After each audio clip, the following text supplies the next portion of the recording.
West Bengal state university BA history honours 4th সেমিস্টারের সম্ভাব্য একটি প্রশ্নের উত্তর আজকের ভিডিওতে তোমাদের সামনে তুলে ধরা হবে।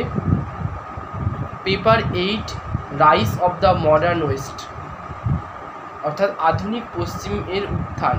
এই পেপারের একটি প্রশ্ন, অর্থাৎ ইংল্যান্ডের ইতিহাসে একাদশ বর্ষীয় স্বৈরতন্ত্র বলতে কী বোঝো?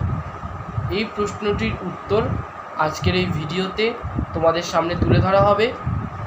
তোমাদের কাছে অনুরোধ, তোমরা ভিডিওটা প্রথম থেকে শেষ পর্যন্ত দেখো এবং ভিডিওটি ভালো লাগলে অবশ্যই লাইক করে দিও ও এই চ্যানেলে যদি নতুন হয়ে থাকো তাহলে চ্যানেলটিকে সাবস্ক্রাইব করে দিও, যাতে সবার আগে এরকম ধরনের নতুন নতুন ভিডিও পেয়ে যেতে পারো। ইংল্যান্ডের ইতিহাসে একাদশ বর্ষীয় স্বৈরতন্ত্র বা স্বৈরশাসন কী ছিল? 1629 খ্রিস্টাব্দে স্টুয়ার্ট রাজা প্রথম চার্লস পার্লামেন্ট ভেঙে দিয়ে যে শাসন ব্যবস্থা প্রবর্তন করেন তা ইংল্যান্ডের ইতিহাসে একাদশ বর্ষীয় স্বৈরতন্ত্র বা 11 ইয়ার টিরানি নামে পরিচিত। প্রথম চার্লস পার্লামেন্টকে পরামর্শদাতা রূপে মানতে রাজি ছিলেন, কিন্তু কোনো মতেই প্রভু হিসাবে নয়। পার্লামেন্ট শুধু রাজার পরামর্শদাতা হিসাবে কাজ করে সন্তুষ্ট ছিল না। রাজা প্রথম চার্লস ও পার্লামেন্টের চিন্তাভাবনার মধ্যে কোনো মিল ছিল না। এই পরিস্থিতিতে রাজার সামনে একটাই পথ ছিল, পার্লামেন্ট ছাড়া দেশ শাসন করা। অবশ্য রাজা পার্লামেন্টকে বাদ দিয়ে চিরকাল দেশ শাসন করতে চায়নি। তিনি দেখাতে চান পার্লামেন্ট বাধা না দিলে রাজা কত ভালোভাবে দেশ শাসন করতে পারে। তাই প্রথম চার্লস পার্লামেন্ট ভেঙে দিয়েছিল।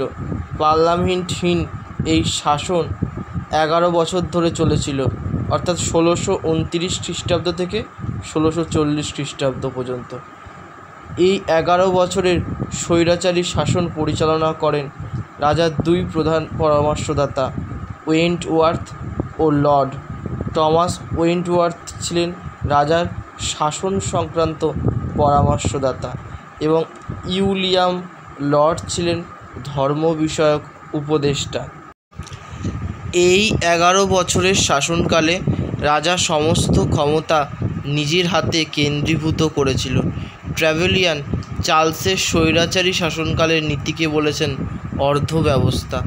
একাদশ বর্ষীয় স্বৈরাচারী শাসনকালে চার্লস কতগুলি দমনমূলক ব্যবস্থা গ্রহণ করে। জনগণের সংঘবদ্ধ হওয়ার অধিকার ছিল না, এর জন্য কোনো আন্দোলন হয়নি। প্রজাদের সব অধিকার ও স্বাধীনতা হরণ করা হয়। সংবাদপত্রের স্বাধীনতা ছিল না। জনগণ কোনো সভা ডাকলে রাজদ্রোহিতার অভিযোগে তা ভেঙে দেওয়া হতো।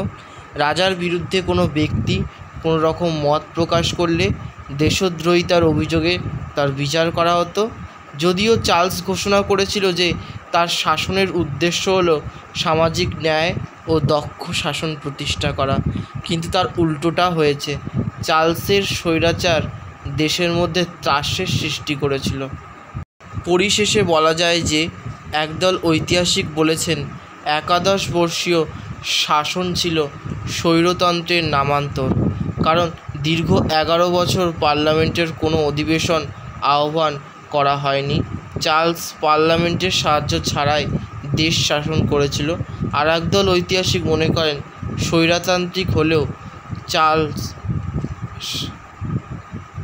চার্লসের শাসন ছিল উদার, প্রজাহিতৈষী, পিতৃতান্ত্রিক শাসন।